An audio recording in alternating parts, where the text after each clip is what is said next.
एक नजर डालते हैं आज की प्रमुख खबरों पर। आखिरकार पूर्व कैबिनेट मंत्री हरक सिंह रावत कांग्रेस में शामिल हो गए हैं। आज पूर्व मुख्यमंत्री हरीश रावत समेत पार्टी के तमाम शीर्ष नेताओं ने उनका स्वागत किया। आपको बता दें कि हरक पर पार्टी विरोधी गतिविधियों का आरोप लगने के बाद भाजपा से उन्हें 6 साल के लिए निष्कासित किया गया है।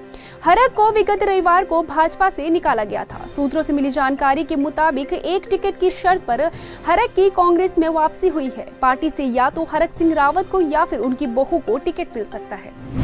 मुख्यमंत्री पुष्कर सिंह धामी ने अल्मोड़ा मेडिकल कॉलेज का निरीक्षण किया। एमसीआई के दौरे के बाद सीएम पुष्कर सिंह धामी ने अल्मोड़ा मेडिकल कॉलेज का निरीक्षण कर अल्मोड़ा जिले के साथ कुमाऊं क्षेत्र की सीटों को साधने की कोशिश की है। सीएम धामी ने कहा, अल्मोड़ा मेडिकल कॉलेज को अस्तित्व में लाने और मान्यता दिलाने के लिए भारत सरकार से लगातार बात की जा रही है। इस समय ओमिक्रॉन जिस तरह से बढ़ा है, उसकी जान माल को लेकर ज़रूरी है कि इस समय सभी व्यवस्थाएं ठीक हों।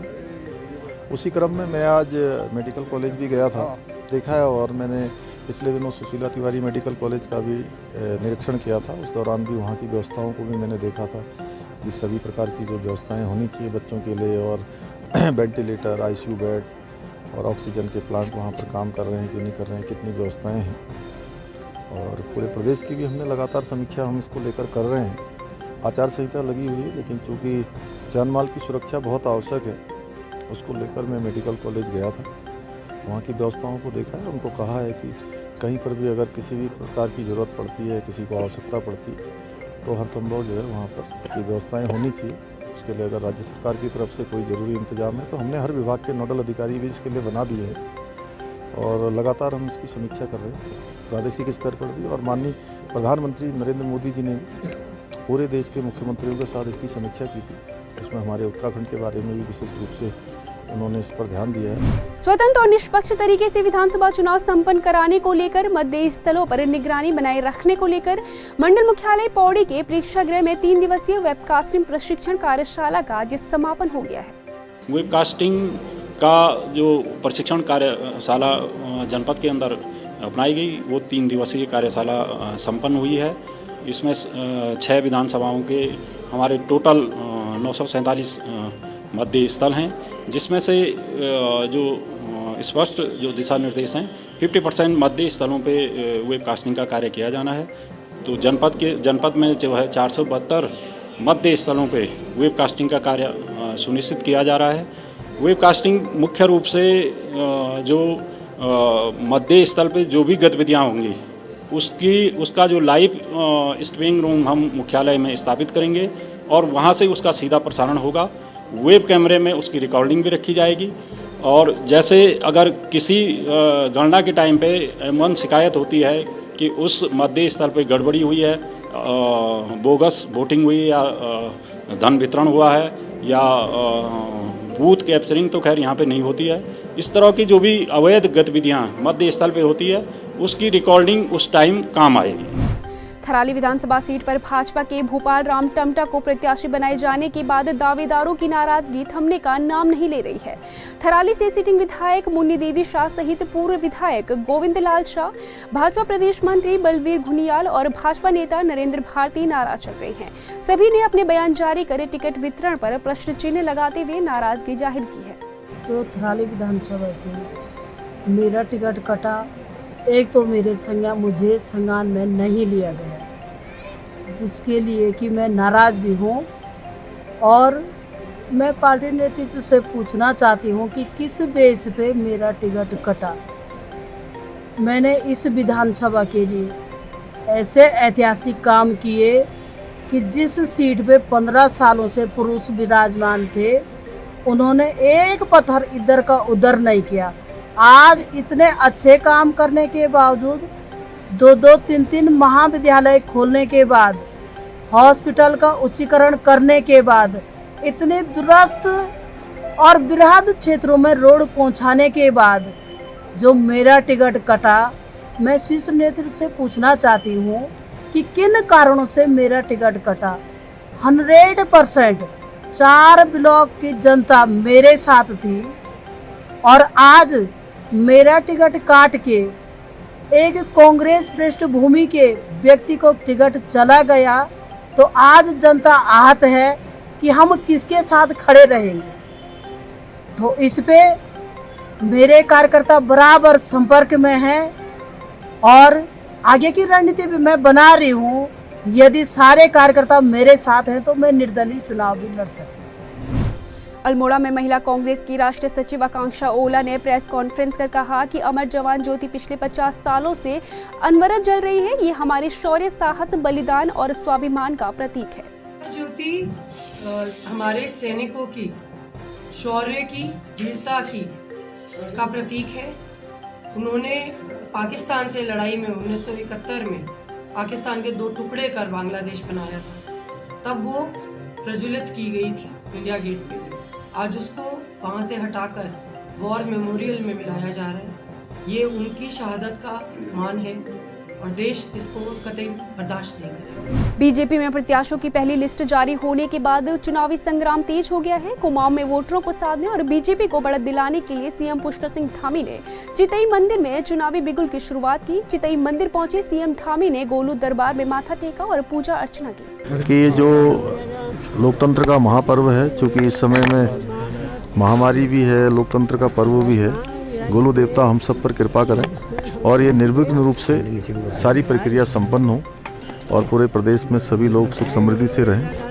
मैंने यही भगवान से प्रार्थना की है। उत्तराखंड बीजेपी ने अपनी पहली सूची में कुल 59 प्रत्याशियों के नामों की घोषणा की है। इस सूची में कई बड़े विधायकों के नाम काटे गए हैं। साथ ही टिकट पाने की चाह रखने वाले नेताओं को टिकट न मिलने पर भी ऐसे नेताओं ने अपना मोर्चा खोल दिया है। इसी कड़ी में नरेंद्रनगर विधानसभा सीट से तैयारी कर रहे टिकट के दावेदार ओम गोपाल रावत ने कांग्रेस में शामिल होने का ऐलान कर दिया है। आज हमको इस विचारधारा को छोड़ने के लिए भारतीय जनता पार्टी ने मजबूर कर दिया है, क्योंकि इनको विचारधारा से कोई लेना देना नहीं है। इनको सिर्फ और सिर्फ जो ढींगा मिस्ती करके जो बहुत ज़्यादा बड़ी बड़ी बातें करें, जिन्हों पैसा पूंजीपति चाहे वो कैसे भी पैसा कमा रहे हैं, इनको उन लोगों से लेना देना है। इनको आज जिस बंदे ने उत्तराखंड को गाली दी हो, जिस उत्तराखंड की जनता को हरामखोर बोला हो, उसको टिकट दे दिया। और जिसने उत्तराखंड के लिए गोली खाई है, उत्तराखंड आंदोलनकारी में अकेला उत्तराखंड आंदोलनकारी था, इनसे टिकट ले रहा था, जो 17 बार जेल गया इस उत्तराखंड के लिए, गोली खाई है, उसका टिकट काट दिया। और जो जिसने गाली दी उत्तराखंड को हरामखोर बोल के, उसको जो है टिकट दे दिया। तो आज भारतीय जनता पार्टी का चरित्र जो है दिख गया है। इनको सिर्फ सत्ता चाहिए। कोई भी विचारधारा जब इधर आ जाती है तो इनको वो अच्छी लगने लग जाती है। और जो अपने लोग हैं, जो इनके लिए हमेशा काम करते रहे हैं, इनके लिए हमेशा दरियां बिछाते रहे हैं, इनको 2 सीट से जो है 300 से ज़्यादा सीट इनको पार्लियामेंट में दी है। यहाँ जो है 2/3 बहुमत जो है उत्तराखंड में दिया। उस विचारधारा से इनको कोई लेना देना नहीं है। तो फिर हमने भी कोई ठेका नहीं ले रखा कि हमेशा हम लोग भी सिद्धांतवादी बन जाए। जब इनके कोई सिद्धांत नहीं है तो हमारे काहे के सिद्धांत।